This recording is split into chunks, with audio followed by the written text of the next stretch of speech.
Tuan-tuan perempuan yang dikasihi sekalian, saya nak ajak tuan-tuan perempuan melihat perkara-perkara yang hari ini Allah sedang tunjuk kepada kita dan kita pakat-pakat bermuhasabah. Pertama, tuan-tuan perempuan yang dirahmati Allah, Nabi sebut dalam hadis antalidal amata rabbataha. Tuan-tuan, antara benda yang Allah nak tunjuk, suatu ketika dulu antalidal amata rabbataha, akan lahir satu kumpulan, ibu melahirkan ibu melahirkan anak. Tetapi ibu ni akhirnya menjadi apa? Menjadi menjadi hamba kepada anak tu tadi. Bila kita bermuhasabah balik, kita fikir balik, kita pergi ziarah, tengok sana tengok sini, benar Allah dah tunjuk. Kita lahirkan anak, anak kita ni membesar. Bila anak membesar, zaman kewangan tidak mengizinkan, semua pakat bekerja kuat. Ibu yang dulunya menjaga anak 11, 12, 13 orang, hari ini dia bukan lagi menjaga anak, tetapi dia menjaga cucu dan cicitnya.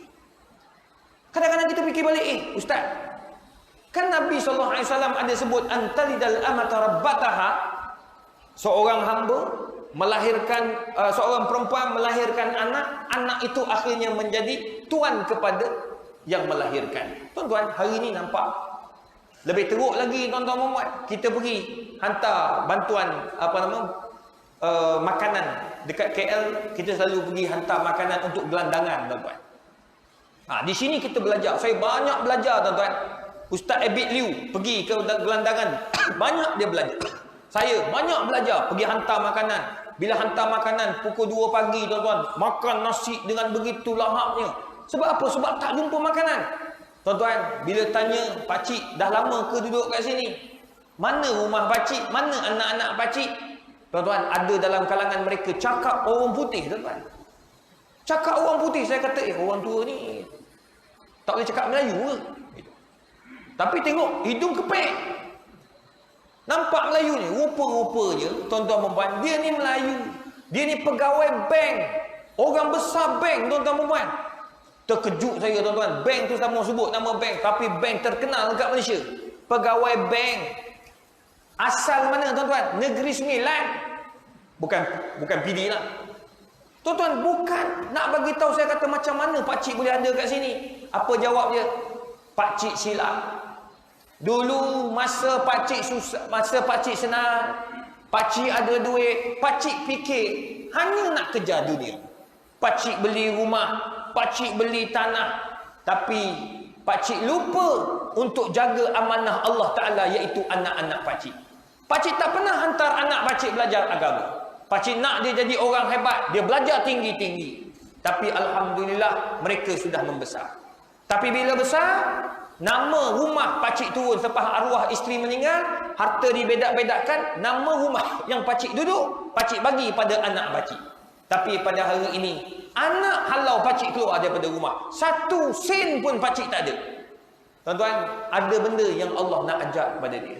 Dia pegang tangan saya, Ustaz, jagalah anak Ustaz. Jagalah anak-anak bangsa kita. Jangan jadi macam anak saya. Anak saya tak cari pun saya kat sini.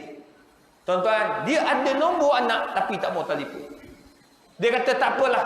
Sebab dia telefon pun anak takkan angkat. Kalau dia bagi tahu tolong, dia takkan datang tolong. Tuan-tuan, ada kalanya Allah nak ajar. Saya tanya pakcik, tak apalah pakcik, suatu hari saya doa dia akan datang balik pada pakcik. Tuan-tuan tahu tak apa dia jawab? Ustaz, pakcik yakin dia takkan datang. Sebab arwah ibu pakcik mati disebabkan sakit dan pakcik tak sempat jumpa ibu pakcik yang pakcik pernah derhaka pada ibu. Allah Rabbi. Benar kata Nabi sallallahu alaihi wasallam, kama tadinu tudan. Macam mana kau buat pada mak bapak kamu, akhirnya dia akan jadi pada kamu suatu hari nanti. Nauzubillah. Itu sebabnya tuan-tuan perempuan, jaga mak bapak. Kita ni ada mak bapak, tengoklah mak bapak, tanyalah khabar mereka. Telefon mereka.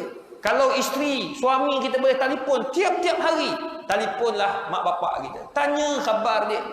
Saya dah kehilangan ayah pada tahun 2010.